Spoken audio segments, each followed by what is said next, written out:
So this video here, we're actually going to show you how to format these cells in Excel. Now, we're not going to be able to go through every single thing on there. Again, you could do a lot with Excel. Put formulas in there to where they actually be able to add itself together, or add this cell. You get a put formula in here where it adds this cell, and we'll give you the equation right here in this cell. So pretty neat with what you could actually do with Excel. Here we're just going to go over some basic stuff you could do on each cell. How to do your numbers, how to make your text larger, smaller, different fonts, how to merge cells to where, if you're typing, you don't have to look for the cell that you actually started the typing on. So let's go and get started on some of this stuff.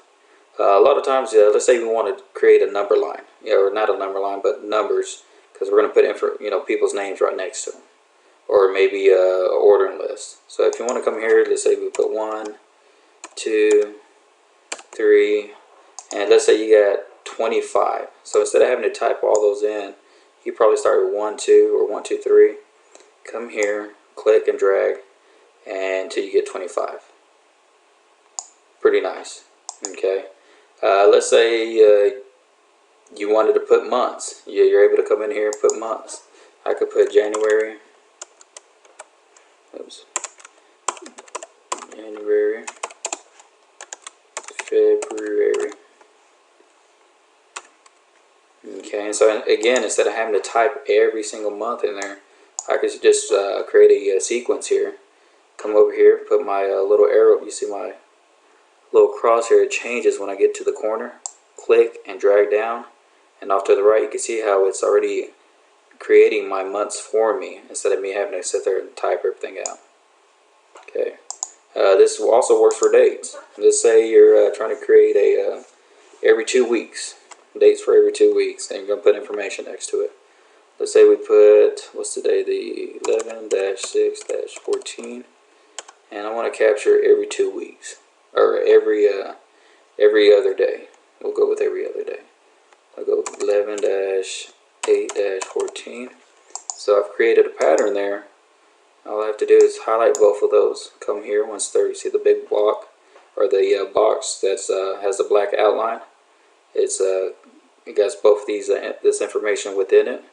Come grab that, scroll down, and you see off to the right, every other day is being captured for that for these cells. Now you can see I got a bunch of it looks like a bunch of number signs in there. Well, why that does that is because the cell's not big enough for whatever I have in there. So especially for your numbers. So what I got to do is actually come up here and make this cell bigger. In order to do that, I got to come over here. You see each individual cell. I'll come here at the edge of it and see how my cursor changed. Click and drag a little, and it's made every cell down here on this particular line a little longer, so it could adjust to the numbers here. Okay. If I wanted to format each individual cell here, again, if I want to change the font or the size, I'm able to do that. We'll start with the months here. Let's say I want to make those bigger.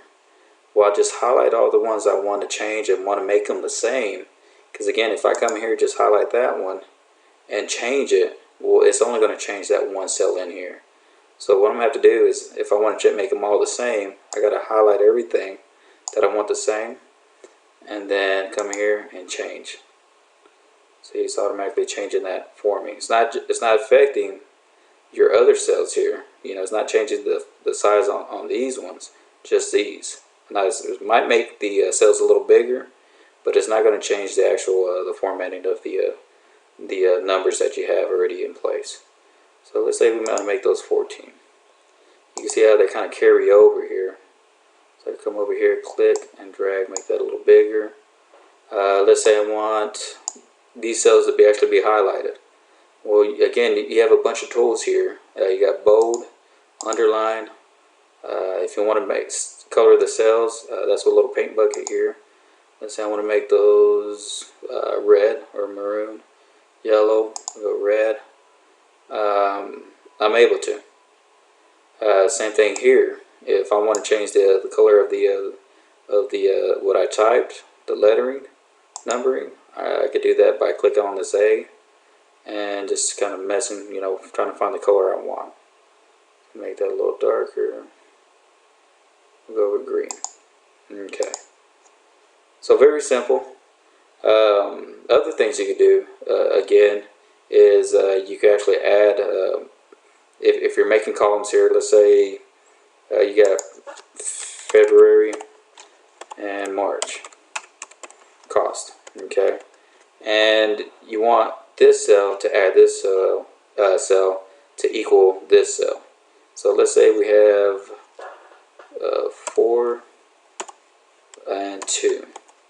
Well, in order to where it automatically generates that number for you, you click and you come over here to where auto sum, click that, and it's automatically going to give you the auto sum. So every time you change a number within this cell here, this number will change. So if I put 3 here, it's going to add it up for me automatically. And again, you can do that for each one of these cells. It will require you to actually come in and highlight each cell to do that. But again, it is worth doing that. Just gonna go back in there and fix that. So, why is it doing that? Not sure why it's doing that. But you kind of get the gist of that.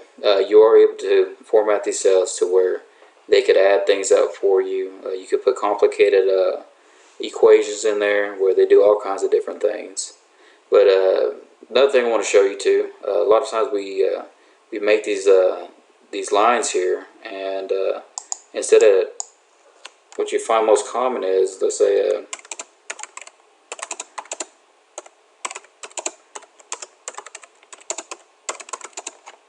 Okay, so you see here it actually just ran over. And a lot of times you're sitting there, okay, well I got to change this, I don't want that there. And you start clicking here, and you see that it didn't capture, or it didn't go to where I wanted to. You got to find the right cell in order to make those changes. Well, the easiest way to do that, instead of just having them run over each other, let's say you know that you're going to need this much space to type. You highlight what you want, you come over here and merge and center, click on that. And now this cell just says 1. Instead of having 4, I got 1 now. So when I do type in there,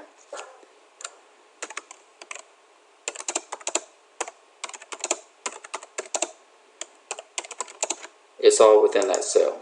Okay, so if I need to change, I could just click on that one cell and make those changes. Also, I could easily type completely over where it still continues to run over. So if I want to keep that from occurring as well, I can come up here, hit wrap text, and it'll actually keep it within this cell block here. Let's say I want to format this cell. Again, you can see how it's in the center. Don't want it there. Again, you come over here to home, and you got all these options here to where you could format that cell. Let's say I want to get it over here to the far end corner, and I want it to be center of the cell.